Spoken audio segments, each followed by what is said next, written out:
Olá, investidor e investidora de todo mundo. Aqui é o canal Dica de hoje e nesse vídeo de hoje, o último vídeo desse ano de 2019, eu vou aproveitar para colocar aqui a nossa projeção para o Ibovespa em 2020, tá? Já posso adiantar que não vai ser nada diferente do que está rolando por aí, mas aguardem que vai ser interessante ver não apenas o número da projeção, mas também todo o racional.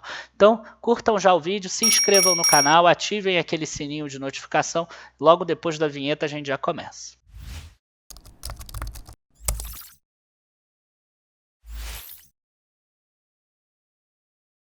Bom, gente, antes da gente começar aqui, eu queria falar que eu estou muito feliz por mais esse ano que passou e lembrar vocês que estão chegando agora no canal que a gente tem o nosso site lá, o www.dicadehoje7.com, todo dia com um artigo novo para vocês poderem aprender ou com alguma informação sobre alguma empresa, ou se não, também a gente tem a nossa área de membros, que é a área de assinantes, inclusive com algum plano gratuito, tá? Então é areademembros.dicadehoje7.com. Os endereços vão estar aqui na descrição do vídeo.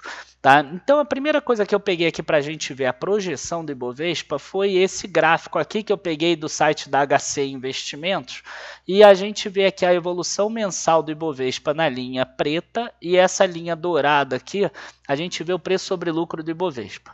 O que chama atenção aqui é, primeiro, o período de euforia em maio de 2008, chegou num preço sobre lucro máximo de 18, 17,99. Tá? A gente tem aqui o preço sobre lucro mínimo de 2002, 5,42, o de 2008 já foi 8,83.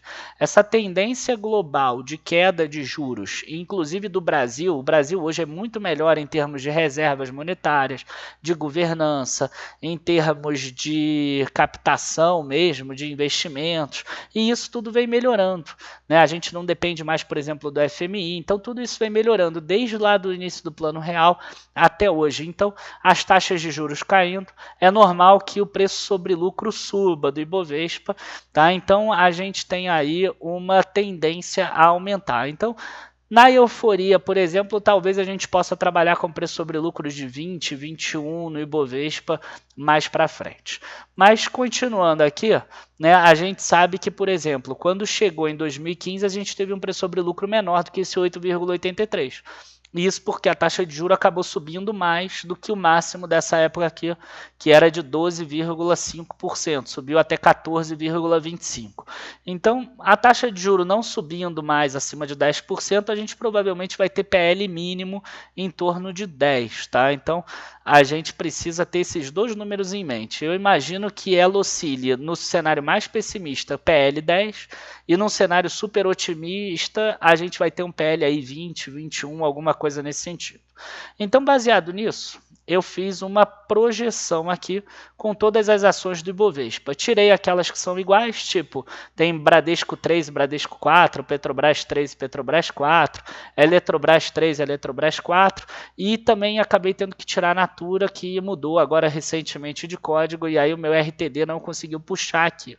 Ele ainda tinha um Natu 3 e não esse NTCO 3. Mas não vai trazer tanto problema não, tá, pra gente.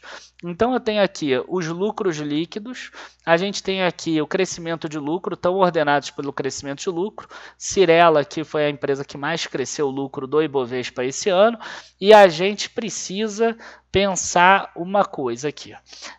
Algumas empresas ficaram com lucro inflado esse ano, porque muitas delas conseguiram ganhar aquela exclusão do ICMS da base de PIS e COFINS, né? A exclusão do ICMS lá do PIS e da COFINS.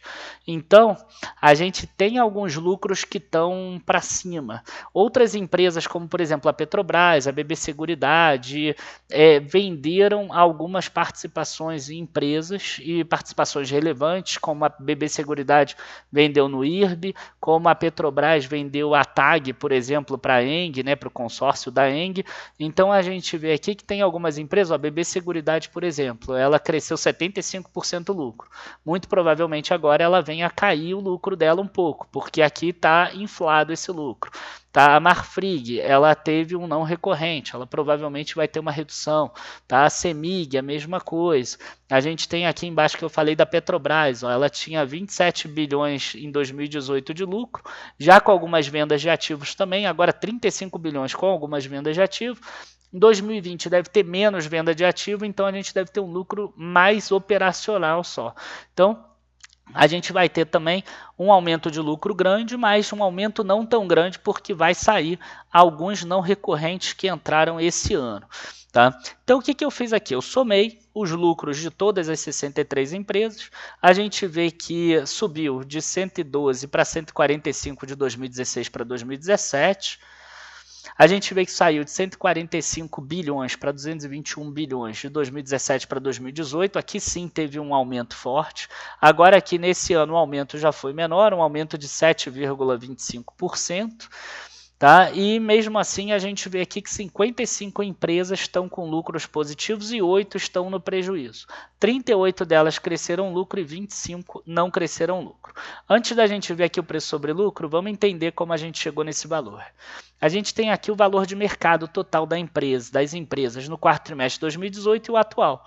Então, somando o valor de mercado de todas as empresas lá atrás, no final de 2018, a gente tinha 3 trilhões, de reais, e agora 3,8 trilhões. Essas são todas as empresas do Ibovespa. Se você somar todas as empresas da B3, dá um valor maior do que esse, deve dar uns 4,4, 4,5 trilhões aqui no total. Esse número difere um pouco da variação do Ibovespa, isso é normal. Tiveram algumas empresas que fizeram emissão de ações, outras mudaram a composição no índice, e a gente vê essa diferença. O que a gente tem aqui, esse 3 trilhões 870 bilhões dividido por 237 bilhões do lucro, a gente tem hoje um PL de 15,31, um pouco acima, né, da média histórica, aí, que é em torno de 12,5 a 13,5, mas nada perto da euforia. Tá? E além do mais, a gente tem a menor taxa de juros histórica, quer dizer, menor taxa de juros histórica aceita um preço sobre lucro maior. Então até aí, problema nenhum. Outra coisa que eu coloquei é o seguinte: se a gente mantiver a composição atual e a Bolsa, por exemplo, chegar a 150 mil pontos, a gente teria um valor de mercado das ações do Ibovespa de 5 trilhões. E aí a gente entra numa outra questão, que é a composição da carteira teórica do Ibovespa. Quando a gente vem aqui para a composição da carteira teórica do Ibovespa, a gente vê que as empresas financeiras, principalmente bancos, elas são 26% do total. Quando a gente pega aqui mais previdências e seguros, mais serviços financeiros diversos, a gente tem mais 8,3%. Então, a gente tem 34,3% de serviços financeiros que não devem ter um crescimento muito forte. Tá? A gente tem aqui a Vale e a Bradespar 9%. Essa sim deve ter um crescimento forte, porque não vai mais ter o problema de Brumadinho que reduziu o lucro. Tá? Então aqui esses 9% devem crescer bastante o lucro. E finalmente a gente tem lá a parte de petróleo, gás e combustíveis, puxado aqui pela Petrobras e pela BR Distribuidora. A gente tem aqui 11 a 12%, a gente tem até mais do que 11 aqui, a gente tem uns 13% somando essas, e a gente vai ter aqui uma redução provavelmente de lucro, a não ser que a Petrobras venda mais ativos. Dificilmente, só operacionalmente, ela vai fazer 35 bilhões de reais de lucros. Tá? Então, o que a gente tem? A gente tem que boa parte, né, 36%, 34% dos bancos, mais 13% da Petrobras, 47% vai ter dificuldade de crescer o lucro de forma forte e consistente. E os outros 53% não, os outros 53% devem andar bem de acordo com a economia. Então isso deve frear um pouco o Ibovespa, a não ser que mude essa composição. Ou seja, a não ser que a Petrobras ela passe a valer menos no ano que vem, os bancos, eles, em vez de 26%, eles passam a valer 20%, e se, por exemplo, o varejo começar a aumentar a composição na carteira, aí sim o Ibovespa poderia crescer mais. Então, quer dizer, tem alguns setores que eles devem passar a ser mais negociados no ano que vem, porque são aqueles que estão mais na moda. e aí a gente deve ter uma alta um pouco maior. Por isso eu vou trabalhar com preço sobre lucros maiores. Tá? E aí eu volto lá na nossa planilha, a gente tem aqui algumas projeções de lucros das empresas, tá? E aí aquela que eu imagino que vai ter maior projeção de lucro, até por causa de um não recorrente, é a própria Embraer aqui, tá? Com a fusão lá com a Boeing.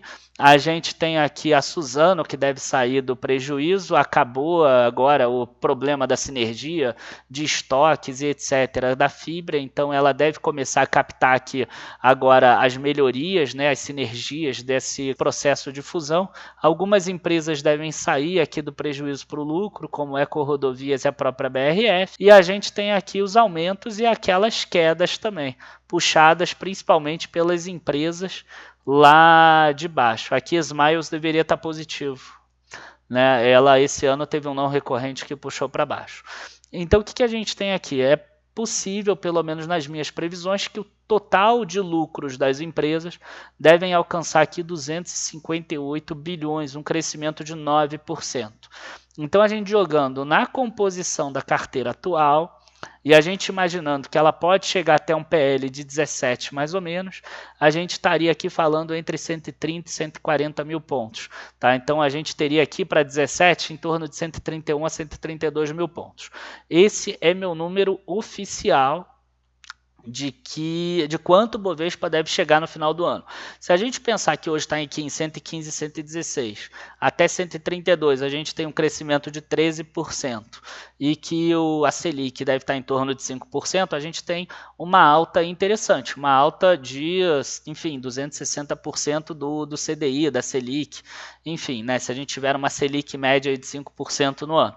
Então, a gente tem aqui esse potencial, sabendo que é possível e até provável que a composição da carteira mude e passe a ter um peso maior nas empresas de varejo, nas empresas do mercado interno.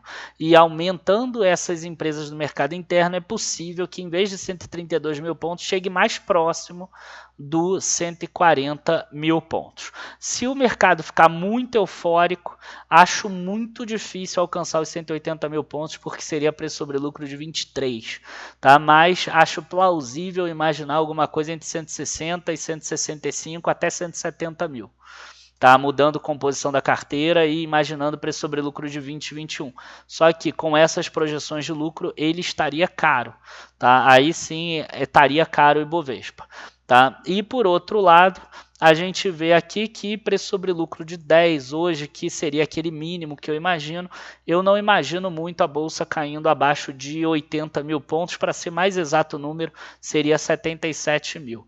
Então, a gente tem esse racional, é uma das menores assimetrias dos últimos anos, por isso que eu tenho já ficado um pouco assim com cuidado. Se a gente pegar, por exemplo, do ano passado, a gente arriscava perder 10 mil pontos ou 15 mil pontos para ganhar 40 mil pontos.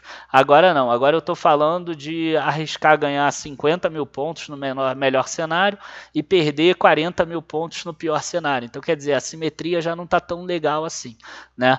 Então, quer dizer, ainda está favorável para a Bolsa, mas não é mais aquela assimetria, a não ser que os lucros cresçam mais do que esses 9% aqui, que eu estou imaginando na média de todas. Enfim, pessoal, espero que vocês tenham gostado. Feliz ano novo para vocês.